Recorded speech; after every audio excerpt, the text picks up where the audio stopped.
Hi, this is Christa at the Secret Yarnery. Welcome to Crochet Podcast, episode 74.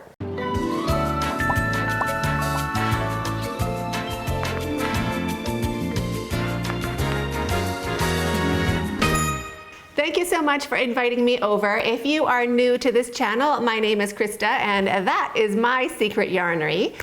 This channel is all about crochet and crochet related goodness. There are tutorials and a live chat every Friday, plus crochet goodness throughout the week. So love to have you join us. If any of that is of interest to you, just hit that subscribe button down below if you haven't already, and the notification bell beside that so you don't miss out on any of the fun. Starting with, should we just do acquisitions? We'll get that out of the way. Yes, full, except for, I'm not pointing it out, but what?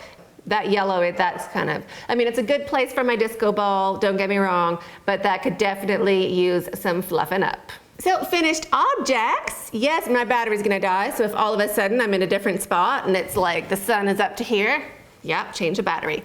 So did finish the Speedy Granny Ruth Stitch baby blanket. Have not fixed that hole yet. So if you saw this in the last podcast, yes it is. I watched the same thing. I was like, what? How can there be a hole in my blanket? Looked, sure enough, hole in my blanket. What? I did not do the, what do you call it? The spike stitch in that particular spot. So I'm gonna film that. I'm gonna film how I'm fixing it and put that at the end of this tutorial. So if you do the same mistake that I did, you can fix it without frogging all the way back to the beginning of your blanket. See, it's huge on camera, right? I think in person, I don't look at the white. I'm busy staring at like the brighter colors. And then on the camera, you're just like, boop, it's a black hole. So anyway, I'll be fixing that for the tutorial. So this baby blanket, finished. It is the same as the Granny Ruth or the Speedy Granny Ruth bedspread with tassels on both sides, except it has a nice straight edge and no tassels. So perfect for babies. And I love the size of it. This is with 3 cakes of Cakes Baby Fine. They come in a pack of 3, so that's a win. So 1 pack, 3 cakes is this big. Are you looking? Can you see? I'm like behind, I have no idea. I could be like, you know, pointing it to the refrigerator for all I know. So that is a great little size for a baby blanket with no leftover yarn. So 1 pack of Cakes Baby Fine, there is a link to it down below. And how fabulous. You do not have to put a border on it. It starts and finishes with this cute little scallop edge. Let me show you the other cute little scallop edge. There we go. So it's fine without a border if you don't want to put a border. I do like to put borders on my blankets, but I'm going to be putting borders, I think, as separate tutorials, just so you can mix and match and not be like, oh, that is the border for that blanket. It's a border and it can go on any blanket of that stitch count. Do you know what I mean? So I'm going to be working on a border for this. But for now, I'm calling it a finished object because it is finished for the tutorial. I filmed all of it except fixing that stitch. So that will be coming out next week sometime. Keep your eye out. Well, keep your eyes in, but keep your eyes out looking for it. That's what I mean. So I also I put a stitch marker in this, thank goodness. I have not done, well, I'm working on a border. So this is the same stitch in a worsted weight yarn, same stitch count, same number of stitches going across. But look how much bigger it is. It's huge.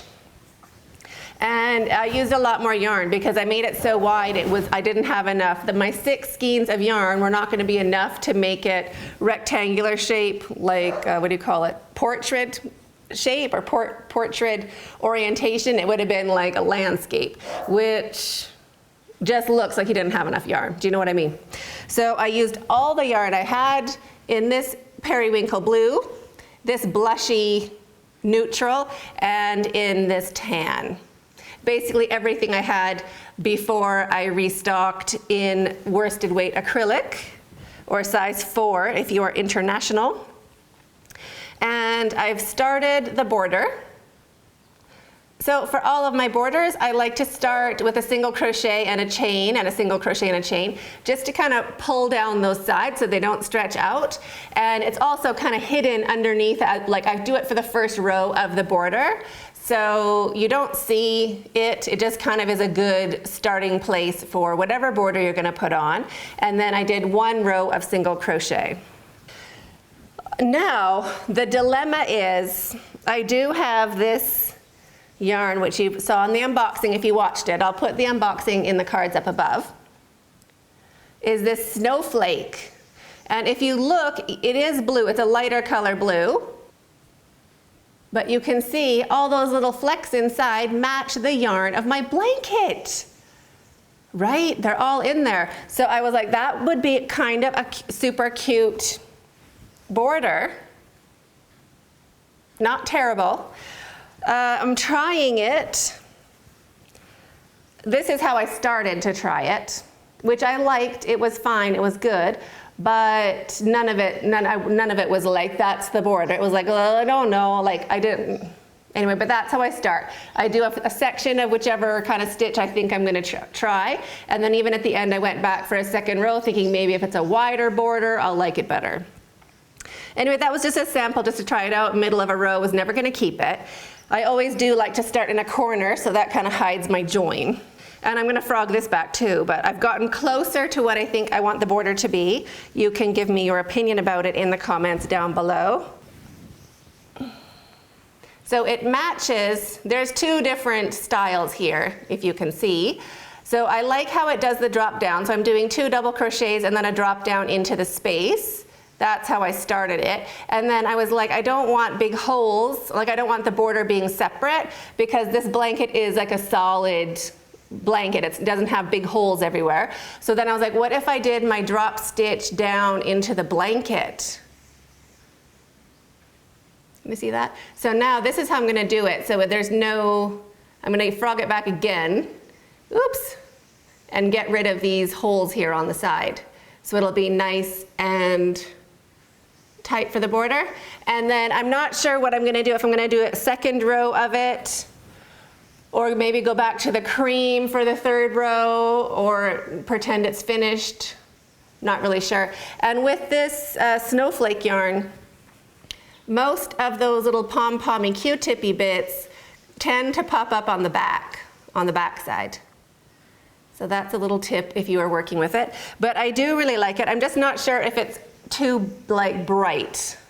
Like if it's too much of a bright color for this neutrally kind of blanket. Let me kind of scrunch it all up so you can see. Is that too much of like a baby blue or like a pastel-y color? Is it too much of a color for a plain or muted color palette blanket? I'm still gonna do it. I think I'm gonna do the 1 row for sure with snowflake. Well, not for sure, but I'm gonna do 1 row of snowflake. I might frog it back, who knows. And then if it's too bright, like if it's too, like everything's a neutral and then boom, you know, there's kid bedroom, I'm gonna go and do 1 more row on top of it, same stitch, same Granny Ruth stitch on top for a 2nd row, maybe in this cream color again. So then this blue with the flecks will be kind of sandwiched in between. I haven't decided. Anyway, tell me your opinion about that in the comments below. Too baby, or is the texture and the flecks worth keeping it? You let me know. I'm thinking about it, that's what I'm working on. If that does turn out how I want it to turn out, I will do a tutorial on this blanket using Super Baby, and then who knows what for the other row, maybe 2 different colors of Super Baby, or whatever colors I have. Ooh, I probably do have. Okay, don't start me on Super Baby. But whatever colors I have in Super Baby, because that's the solid yarn choice that goes along with Cake's Baby Fine, I'll do a drop stitch kind of border around the edge. It would be cool to do a drop stitch border with 1 of every color in this blanket, right? If I could, I would. I don't know, I'm gonna see. But first, I'm gonna figure it out on this doozy over here, which is pretty much gonna be like a TV blanket. It's practical, it's big enough, it's big.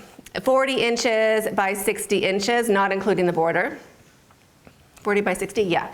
And this baby blanket is 30 by 40. So that is a good size for a little baby blanket. And they say it's a 2-weight yarn, which I guess it is, but anyway, it worked out pretty quick. I can't complain. It didn't feel like I was using a 2-weight. Do you know what I mean? It felt like I was using a DK. I used a 5mm hook. So I figured if you're using a 5mm hook and your stitches look like that, I'm happy with it. So we'll see. Anyway, that is my finished object, quote unquote, and my whip. Now news. Now this is a tip. I was gonna pop back in when I was editing that unboxing video just to tell you, like, holy smokes, because I didn't know the prices of the yarn, like the sample yarns he sent me. I didn't have the prices of them. What? Okay, that what is it? Can mohair. Delicious yarn, 67 cents a ball. What? Pack of 8 for $4.99. What? Even with shipping, crazy shipping, blah, blah, blah. What? Yes. So it comes in all these colors, which they have enough of for me to tell you, because I want to get it in that orange and that turquoise with that gray. All I'm seeing is like a mostly orange with a little bit of turquoise and gray ripple blanket, or even ripple granny blanket, because you know the fuzzy yarn, it's easier to work into spaces. Ripple granny blanket for my mother-in-law's living room. What? Wouldn't that just be like wonderful? That's what I'm thinking in my head, and I'm like, and like not now, like for next year. So get the yarn now, because what, 67 cents, and it's limited edition. They're not gonna be having it forever. This is literally what they have. I think they had like 124 packs of each kind of color, or maybe it was 224. It's probably less by now, but totally worth getting. I am going to get 3 packs of orange, 2 packs of turquoise, and 2 more packs of gray, just because for my mother-in-law, I want it mostly orange. I might balance it out and get 3, 3, 3. $15 for 3 packs. Oh, wow, wow, wow. So that's what I'm thinking in my head. Such a good deal. That yarn is soft. If you're into natural fibers, highly recommend. If you're not into natural fibers or you're not into fuzzy yarn, skip on over it. If you are, it's great. Oh, they also have it in this brown. I held myself back. I already had it in my shopping cart. I'm like, oh, $5 for the pack. I'm like, oh my gosh, normally 15, so a really good deal. I'm like, wouldn't that be great for that day that I do amigurumi? I don't do amigurumi. I don't do it. I did my lion head. Boom, that's the end of me. I did, yeah, I went big. I know it's hard to imagine. I did my big old amigurumi, and then I'm like, I'm pretty good. I don't really want to count single crochets for quite a while. Then I see this cad mohair in this chocolate brown. I'm like, that would be amazing for like any sort of like hair on any sort of animal, like a lion mane, like amazing. And then I'm like, calm down. I literally had it in my shopping cart. Anyway, that's how crazy I am. And I took it out of my shopping cart. But I love it, and if you're into amigurumi or you wanna make a lion head, that is the bomb diggity right there, 67 cents a ball. What else? There's a 4.5mm clover hook on Amazon. It's still over $6. And it's 4.5mm, but that's not bad. I think it's $6.67. I'll put the proper price online and a link to it down below, but that's literally all I have found that is a good deal. Waiting for Black Friday. If Black Friday was for crochet stuff, that'd be great, right? Anyway, if there's any deals popping up in your neighborhood or online in the country you're in, tell us about it in the comments below. All about a good deal. If you have some questions for me, leave them in the comments underneath this video and I'll be happy to answer them. So the first question I get a lot is, do I sell my yarn and how much is it? I do not sell my yarn. I do destash probably once every 2 years. Whatever I feel is like, I thought I loved it, or I thought it was gonna be this great project, and then I'm kind of like, I don't wanna do that project anymore, or like, oh, I don't feel it. I just let it go. If it doesn't have like this super, I want to say really powerful love vibe, like if I am not jiving a lot with that yarn, I just kind of let it go. Well, first I put it on a lower shelf, and then if it's still there, then I'm like, you know, it's on the low shelf. You can pass it to somebody who is going to love it. So there's a lot of people like that here in Kenya because there is no real good yarn here. If you want to buy yarn here, there's some, but it'll be just kind of regular acrylic. It might be variegated or self-striping. It might be a bit of sparkle in it, but nothing fabulous, and literally $10 to $12 per 100 grams. So expensive, even up to 15, just for normal, just for yarn. So yikes. So anyway, a lot of yarn admirers here. It's not hard to de-stash, but that's kind of how I have it. So if I'm not totally jiving with the yarn, I do de-stash. And that's usually about once every 2 years when I'm like, feel like I just have to like get something fresh. I give myself time to, you know, see what I want to do. And now with all my colors kind of going along, so it's sorted by type. So top is natural fibers and Lorena worsted. Then it's a Lara, which is a 50-50 cotton acrylic blend, if you don't know. A Lara and some other yarns that are natural fibers. And then worsted weight, so size 4 is on the 3rd shelf from the top. And then Favorite and Super Baby are the 4th shelf from the top. And then the last row is kind of glittery, sparklies, whatever I have that I still love, plus Super Baby. Super Baby is a size 2. So it goes 2 weight plus everything fancy, and then 3, and then 4, and then cotton acrylic in a 3 weight, and then cotton acrylic and naturals in a 4 weight. So that is how it's all sorted, including the neutrals over there. So I do sell yarn, but every couple years, and it's only, you know, my extra. I do not have a shop. I do not sell yarn. That was a long answer, right? Okay, speeding it up. Next question I get, do I donate what I have made? Do I donate my creations? I have in the past, and I'm not saying I super regretted it. I don't regret donating. Donating I love. I regret not having that item that I needed later and having to redo it.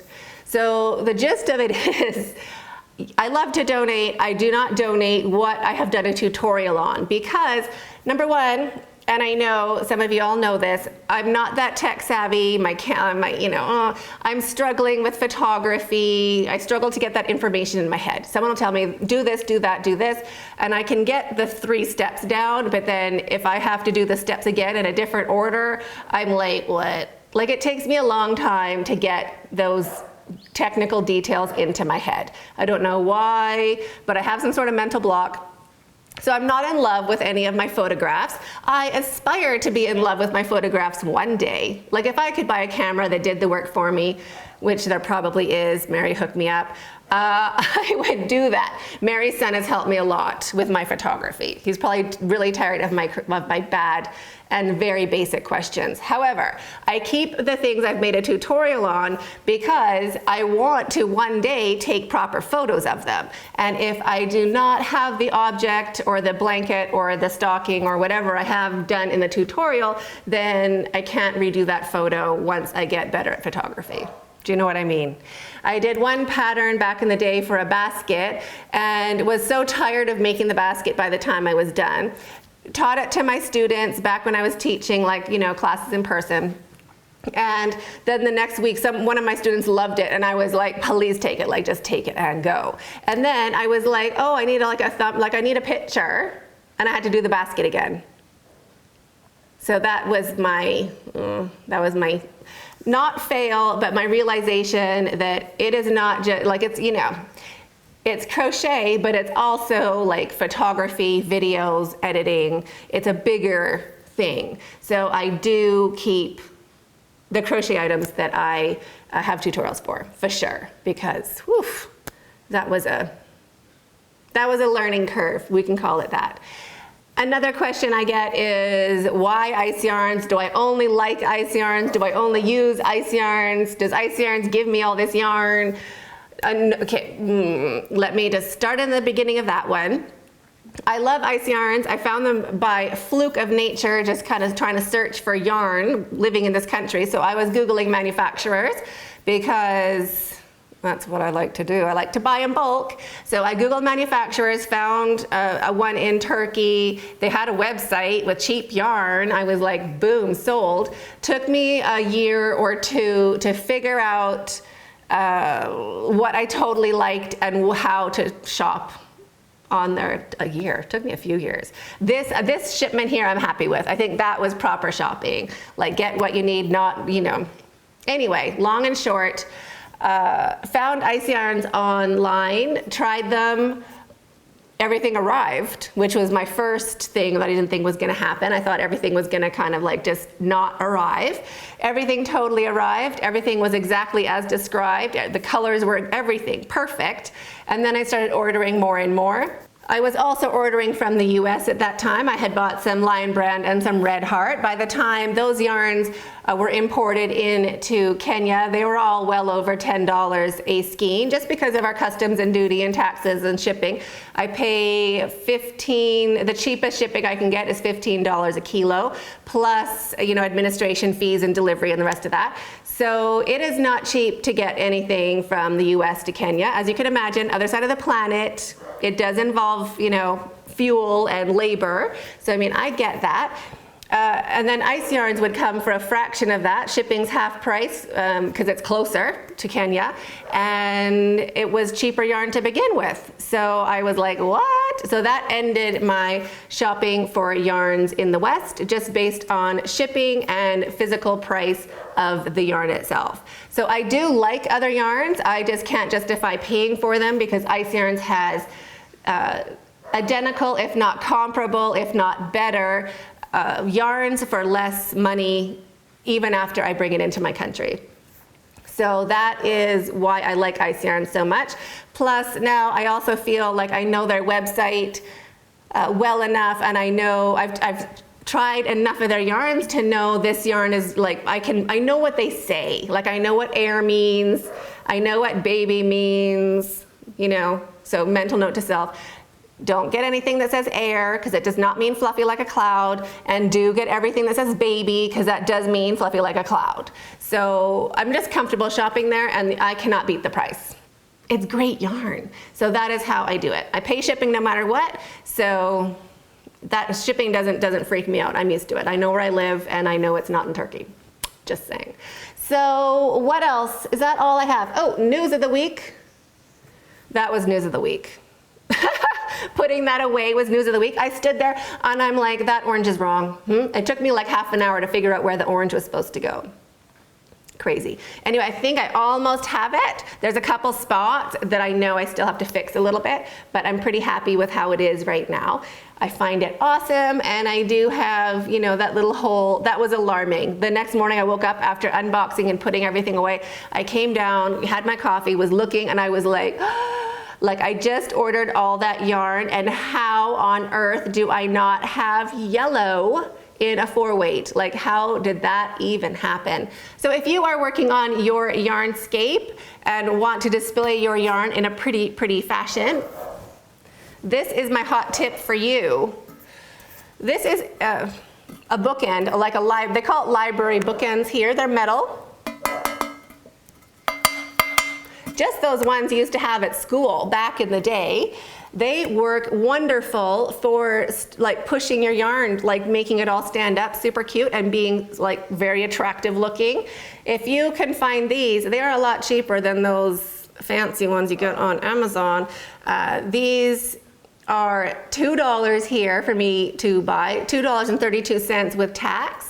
And they're made to whatever color you want. So I just contacted a metal manufacturing factory, and they were like, yeah, we can make them blah, blah, blah, $2. So I got a bunch of these, and then they just slide underneath your packs of yarn to keep your colors separate, and they really do help keep everything looking great. So if you are into organizing your yarn, don't limit yourself to organizational products.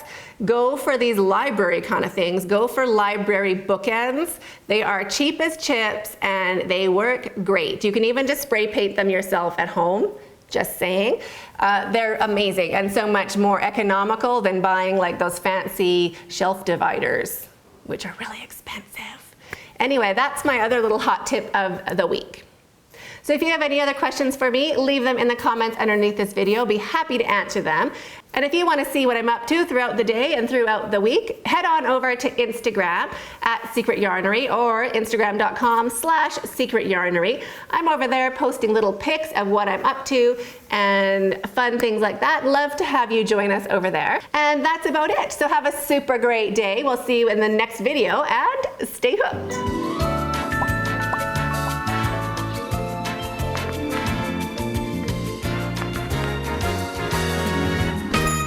Another question, do I have another question? I think that's about it. Oh, another question I have, oh, itchy. Another question. What else is there? Cute bird at the window. Did I talk too much? Isn't there a song, you talk too much? You talk too much.